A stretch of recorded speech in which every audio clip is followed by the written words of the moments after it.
Yeah, man, the Shirley Batty Show.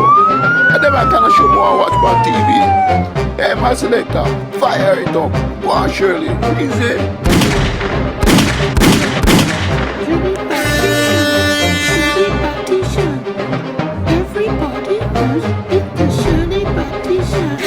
Oh, I love me. Oops. And you. Hi. Carlton, you alright? I'm fine, thanks. Good. It's the first time that I've seen you. You said, can you tell me on the audience anyway? That is Carlton White. He's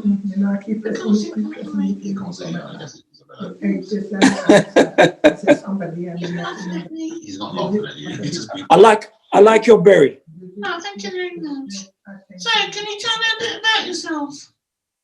Well, I started off playing music, acting, you name it. When it came to media, I was doing it.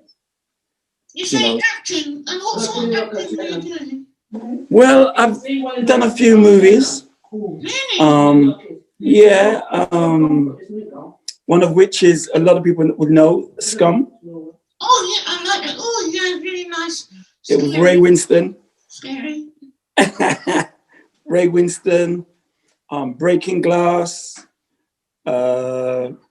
Babylon. Wow. Yes, a few bits and pieces back in the day, but music is my first love.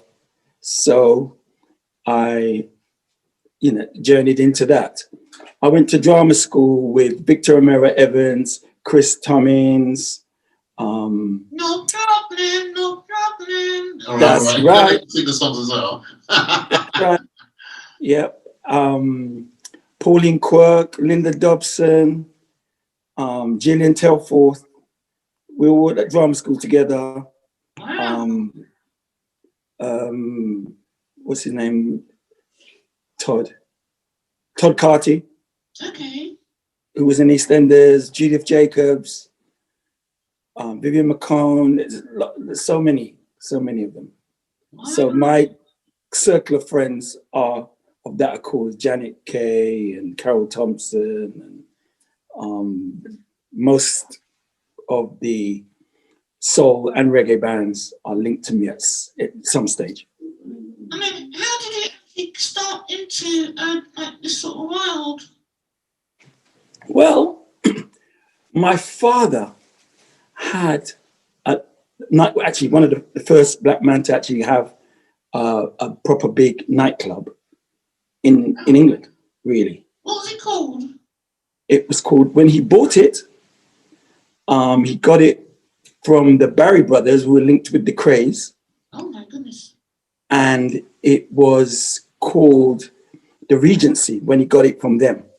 Okay. Then it changed to the WIONA, which is the West Indian Overseas National Organization. It was a mouthful, wasn't it? Yeah, a mouthful, yeah. Then it got changed to Phoebe's. And a lot of people know it as Phoebe's. You used to go there, didn't you? Yes, I used to go there. In the corner. All right, that means talk about the corner. Just behave yourself. Yeah, so a lot of history, a lot of bands used to rehearse there during the daytime. A lot of functions used to go on in the evening. So it's a link with so many bands: Black Slate, Heat Wave, the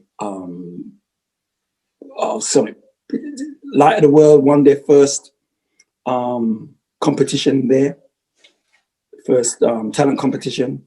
Oh wow!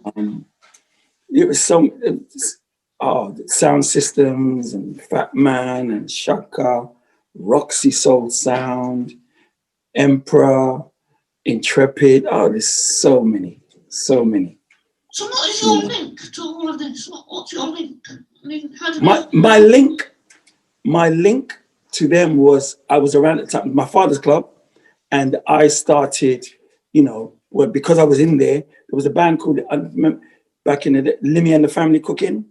Okay. Kurt and Curtis, oh, he's just passed now. What's the name of the band? And it'll come to me. Because I'm trying to reel off these things to you, but there's so much to remember. It, you know, because I have to go through at stages. Yeah. Anyway, the Foundations. Okay. Yeah, they used to rehearse there as well. Wow.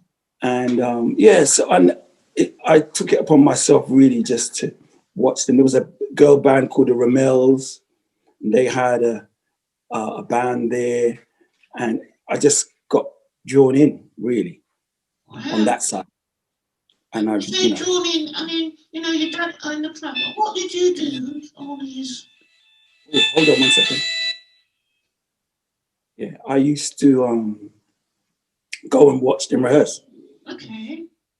And in so doing, took up instruments, and my school teachers realized I had an aptitude for learning instruments. So I just took on board guitar, bass, piano, and, you know, wow. Started on from there, really. Then after doing a few plays and stuff, I decided to start my own band, which was the original band was called Street Heat. Okay. And the members of which I linked up with from school was a guy called Vince Dunn, who now has his own orchestra. Wow, amazing. Django Bates, who is a conductor now, he has his own band, Loose Tubes. Mike McAvoy, who remember he was one of the guys that wrote Return of the Mac with Mark Morrison. Return of the Mac. All right. You don't have to sing every time he says a song. Sorry. Then a few other guys, but then you and Steve Nichols, okay, who I eventually linked up with Carl McIntosh for him to start Loose Ends. Wow. So there's a lot of things. I mean, I've known Carl all his life, really, because I was at his christening. Wow, amazing. You know, his mother and my aunt were two best friends. You're part of the inner circle. That's right. That's right. So it was that close that I still used to call his mom Auntie Gloria, because that was her name. So, you know, she's known me all my life. That's really You know, nice. she's passed now. Oh. You know, God bless her. And yes, she was, you know, instrumental in just getting my dad to just give me a push, really. Yeah. And doing stuff like that. But there's so many people along the way in my journey that have been very close, that I've been very close with. And the journey continues. Now, after starting that band, Street Heat, one of the members in that band, I didn't tell you, another member of the band was John Henry and Jeffrey Julian, which people know him now as Jay Henry. He was the main backing vocalist for George Micheal. Oh, wow. Yeah. He's the one now you used to see, if you see any of the videos. He was the one who had a bald head and good big physique. Was it you? It wasn't me. It's just I got bald head. Sorry. Anyway, after Jeffrey died of a brain tumor, and in fact, I was actually with him the day he collapsed. Oh, dear. We were at a girls' school party. I can't remember if it was a Easter or Christmas type party. And we were all there, and he collapsed at the school, Haggerston Girls' School it was. And days after that, he passed. But he was a very, very close friend of mine. You know, and very inspirational in getting me to keep the groove, keep the funk, keep the soul, the R&B, because we were always together. Did you meet George Micheal? Oh yes, oh yes, oh, yes. What was he like? Lovely guy, Oh, lovely guy. Yeah, he was very into R&B music, wow. as I remember. You could tell by the sort of music he played. Yeah, yeah. He was a lovely guy, lovely writer. It was Wham. He had, as you know, he had Wham, and yeah, and Baps, David Baptiste, who's a saxophone player for him. Okay. We with them, and he came from Live to the World. Wow. So it was a whole synergy of musicians around where we were, and yeah, I digress. But as we go on, Street Heat disbanded because it was very hard for me to keep that going with the not say stress, but the tension of losing Jeffrey, and I kind of down my tools for a little while and linked up with Rick Clark. Oh wow. And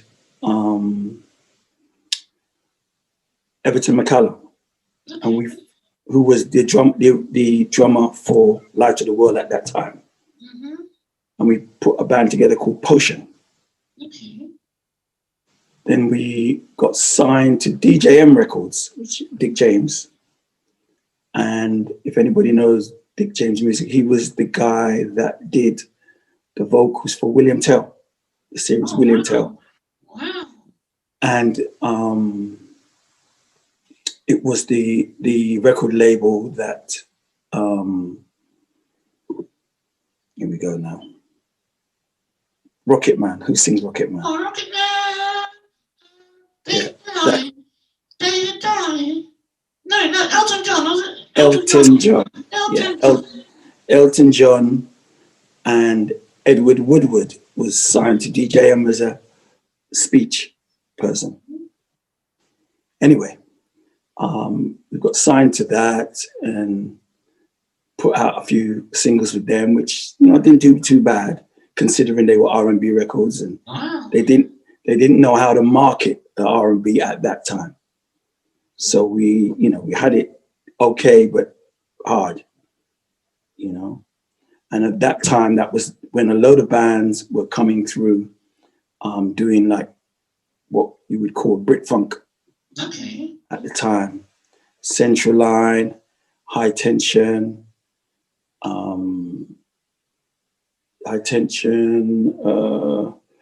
so many bands, Cool Notes, Wayne Hernandez, Junior Giscombe, Loose Ends, there's lots of bands coming through. Wow. Imagination? Mirage, Imagination.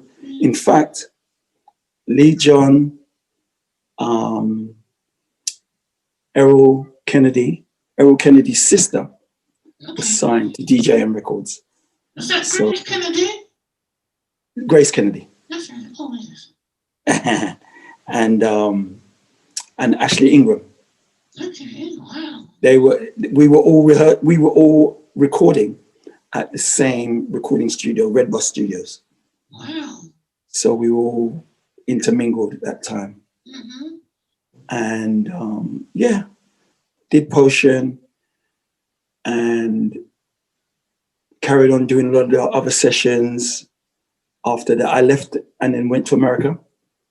Okay. And then did Keith Sweat's first single. Oh, yes. Because I had joined a band called GQ. A lot of people might not remember them because they had a big hit with Disco Nights. Okay, yes. Yeah. And Sitting in the Park and Rock Freak. Yeah, they were pretty big out there. So I was out there with them, touring with them. And my mother took ill. Oh, dear. So I had to come back to London and linked back up with an old friend of mine at Augusta, who was doing this a gig at the Tottenham Court Road, Dominion, with he was supporting, I think it was, not Betty Wright. He was supporting a big artist, Millie Jackson. Oh, Millie Jackson. No. That's Millie. Wrong one. Yeah, Millie Jackson. Anyway, met back up with him then, and we decided that we would start producing some stuff. And we opened a studio up in Brixton, which is called Reliant Productions. Okay. And because in between, I didn't tell you, I was a hairdresser at the time. Seriously? Oh my goodness. Jack of all trades. Well, you try, listen, you only have one life. So you have to try and do as much as you can. Very true. Yeah. And I used to do a lot of adverts for Choice FM. Oh yes, I know that, yes. Yeah. So that's what kept the studio rolling over, and started writing stuff for different people, and linked up with Janet Kay and Victor Mary Evans. And we went to Japan. Wow. Had a tour out in Japan, which went really well. And I'm probably mixing it up now. Before that, did a tour play called 65 with a Bullet, which did the Edinburgh Fringe Festival. That was Victor O'Mara Evans, Sylvester Williams, myself, Marcia Rose, Kenrick Rowe, and oh gosh, the guitarist, his name escapes me right now. Anyway, very close. Okay. Oh wow. And it will come to me as I'm talking. That's fine. That's all right. Don't worry. And yeah, we toured the whole of England doing that. 65 with a Bullet. And it went really well. We've all kept in touch, done different sessions all over. I ended up doing some work with Swing Out Sister. Oh wow. The Influence. Oh, yes. Who toured with Michael Jackson, the Dangerous Tour. Yeah. Boy George. Come. You don't have to, every time he comes up, you don't have to do the names, okay? It's my show. I do it all right. All right. Just calm down. Yeah. Yeah, but it's just, I mean, I could probably talk all day about the stuff because it's so intertwined. It's a very interesting, sort of story, really, Yeah. The way your sort of journey went together, it's really good. Because, even, lately, I've done some stuff with Heatwave because I was very close with Les Spain, who used to manage, well, still manages them now, but he was managing them at the time, and he was managing Aswad. Oh, yes. And there was a film called Walcott, which I was instrumental in, and a lot of it got filmed at my father's club. Wow. So Aswad, King Sounds, Shaka, and a lot of people within that were around at the time. And, it was just, again, a synergy of different musical people. Wow. And I think there's more there was more happening then than there is now in the name of us, because we never had anything really to link onto but each other. Yeah. You know, and at that time there was a lot of racial tension, so we have to stick together to survive. Yeah. Mm-hmm. You know, and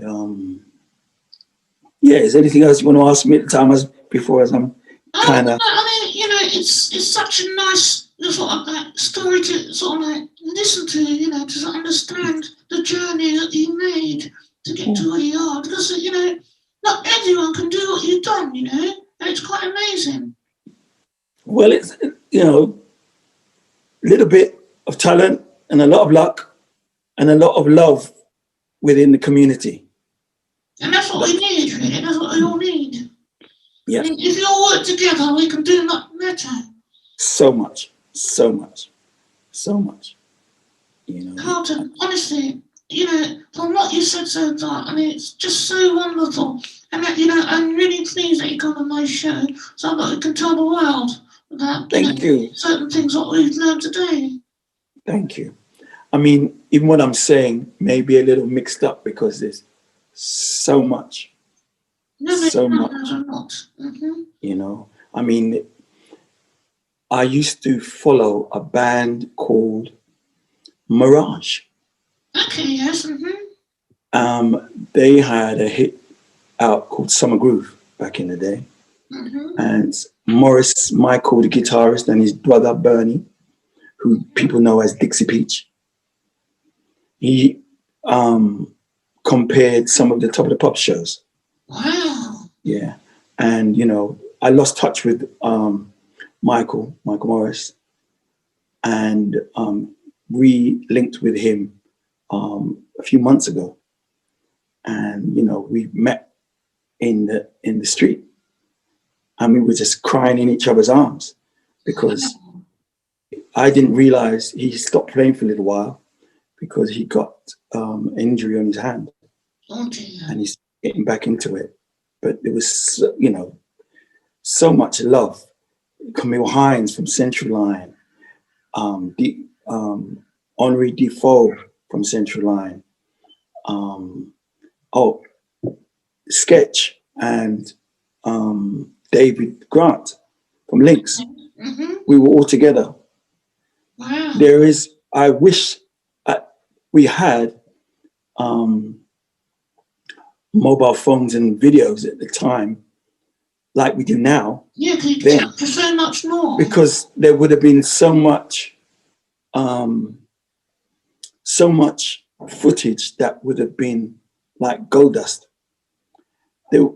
Most of the soul bands used to rehearse at the same rehearsal rooms. Mm-hmm. And at one stage there was a day where all the bass players from different bands went into a spare room, and we all plugged up and were playing together. And I'm talking Tubbs from Light of the World, Camille Hines from Central Line, Mm-hmm. Ken Joseph from High Tension, and myself was Street Heat at the time of Potion, and Sketch from Lynx.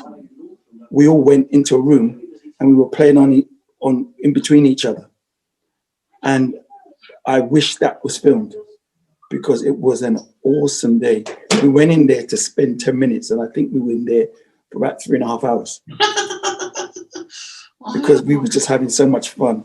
And, I wish somebody had recorded that. Yes, it's such a shame, really, because you had all the pictures and everything else to do. I mean, I understand that you sort of like work with people like the Flow Monkeys, Hazel O'Connor. That's right. Yep. How did that come about? Oh, Hazel was doing a film called Breaking Glass. Okay. Yeah, and I linked up with her before that previously, but after doing that, she wanted to do some writing, and we linked up together and did some stuff. Lovely, lovely girl. Lovely woman, I should say. And Yeah. Paul Weller? Paul Weller, I did stuff for him with the Style Council and his wife at the time, DC Lee. She had a band called Slam Slam. Okay. And I went there to do about vocals on about 3 songs in vocals.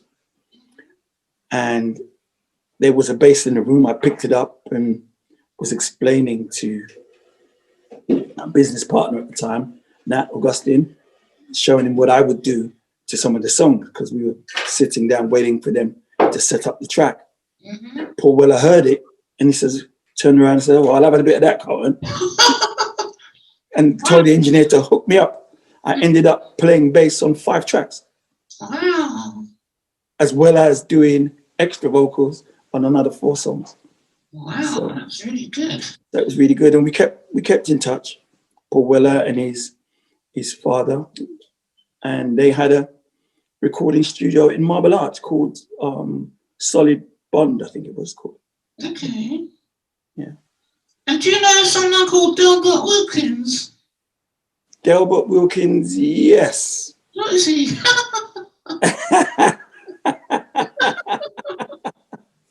Yes, yes. So Delbert Wilkins is Lenny Henry, is that correct? That's right. And That's right. I what did. was it with Lenny Henry? Sir I- Lenny Henry. I did some stuff for him too, Lenny Henry, on his live show. Wow. Well, at that time, there was Felix Dexter, myself, and Miles Crawford Mm-hmm. used to be together, just close friends and stuff. I ended up doing the music for Felix Dexter's show. Wow. But Lenny used to call us down to his house and we would go down there and party and stuff. So, yeah. Wow. When he was working on some BBC shows, BBC Lenny Henry Live, I did some music for that. Yeah. So you're like a producer? Are you like a producer? I produce. Mm-hmm. I produce stuff. And then after that time, I ended up doing music for the Real McCoy, Wow. which, as you know, was Leo Chester, Robbie G, Eddie Nesta, Luella Gideon, Mira Sayal, Sanji Baksar, Judith Jacobs, Curtis Walker and Ishmael, as you know, started it out. Mm-hmm. And it was just fun. And prior to that, I did the music for the Posse. Okay, wow. Yeah, because of the link of the acting world, I was close to them. They called me down.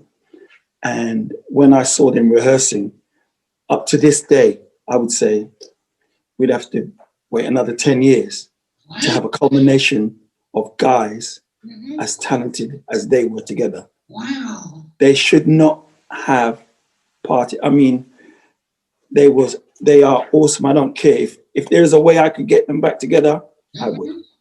Wow. That sounds But, I'm talking Sylvester Williams, Robbie G, Eddie Nesta, Roger Griffiths, Victor Romero Evans, Sylvester Williams, Gary McDonald, Michael Buffon, and David Harewood joined them for a stint because Brian Bovell had to do some other work at the time and David Harewood stepped in. But they were awesome. Each and every one of them is mega talented. And together, the synergy of excellent work was untouchable. Wow. And I was just so privileged to be a part of that because I did the music for them and theme stuff. And so, I enjoyed that work. Wow. But, that's all to do. I mean, they weren't getting the support they were due. Mm-hmm. you know, and, you know, so, you know, sad to say, if they were a bunch of white guys, they'd be all millionaires now Wow, such a with the shame. talent that they were doing, Such a shame. you know. You know, But just, you'll come back. Hopefully it'll come back again. pardon? Hopefully it'll all come back again. Well, we're working towards it because with this COVID situation, everyone's taking stock of what they actually have, the raw talent, the raw friendships, the real friendships, the real togetherness. And those people are the ones that are going to stick it out. That's what I believe. I totally agree with you. That's the way forward. Mm. So what do you think of the new crop of producers and stuff, like the new Stormy people and stuff like that? Stormzy. Yeah, Stormzy. Listen, I can't take anything away from their talent. But, you know, you have this saying, standing on the shoulders of giants. Mm-hmm. The guys and the flavor that I knew,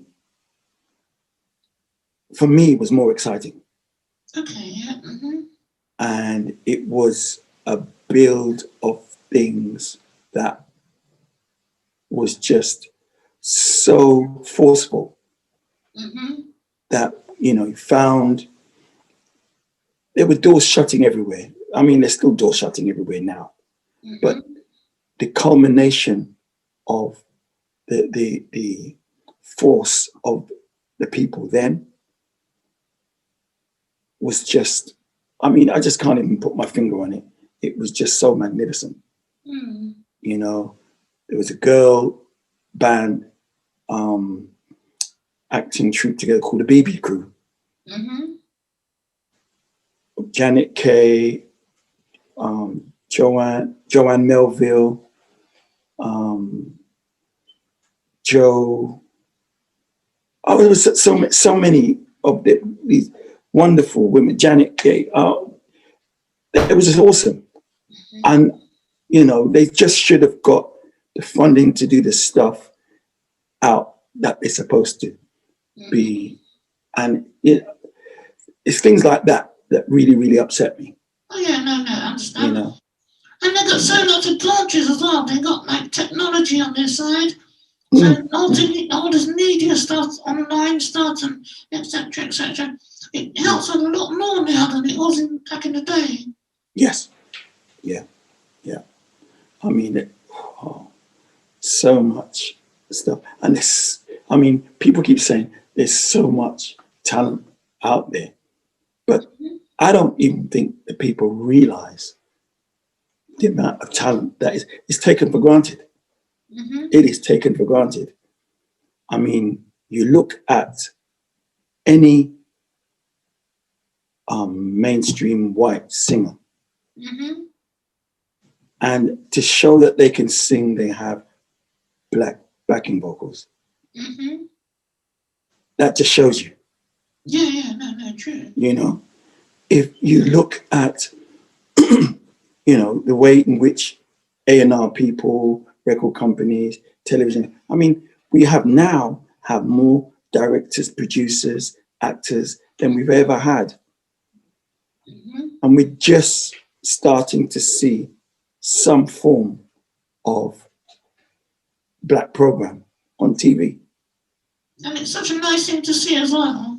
Yeah, we're just starting to, I mean, I did the theme music and wrote some of the sketches for the Real McCoy. Wow. For 30 years, they'd lost the tapes. Oh my goodness. The minute you hear about Floyd being killed, they find the tapes. They find the tapes out of the blue. So it's not good. It's not good, really. I mean, Felix Dexter, who was one of the paramount comedian actors out there, that did 2 pilots or a series that he was about to get, died before they gave him the series. And after doing the pilots, they promised him he'd get an answer within 3 months. I think years later, Nothing. No. You know. And he was very good, very good. And he should have had he was qualified to have his own series. Better Very than funny, so many. Very funny. Yeah, better than so many out there. Mm-hmm. But just didn't get it. Wow, such a shame, really, such a shame. I mean, you know, we shouldn't be pondering so much on what we didn't get. We just, as I said, keep together, keep doing our stuff, keep pushing our stuff. Right now, I mean, I'm running 2 bands. Wow. One of which is called OJ City, which is a tribute to the OJs. Wow. And the other is called Sounds of the Stylistics, which is a tribute to the Stylistics. And, you know, getting some good response from both. You know, I mean, it's my way of really keeping a unit together, keeping the brothers, you know, doing things and marrying with good music and talent and keep us out there. We all lift each other up and they lift me up. Yeah. So what message would you give to like everyone outside now?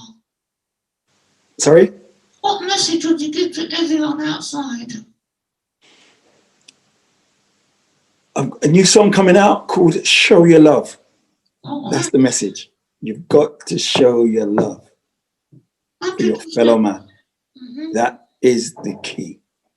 Wow. You know, because everything starts from somewhere. Everyone is somebody. The 1,000 miles started by the first step. Wow. That's truly true. So you have to make your steps known, and link with people in a positive manner. And, you know, you eventually get there. You know, what's his name? How Did They Come? Jimmy Cliff says, you got to try and try. All right. And then you'll succeed at last. You know what I'm saying? So it's all about keeping the momentum going. Wow. Carlton, honestly, it's been a pleasure to have you on my show. More Shirley Batty Show. Like and subscribe below.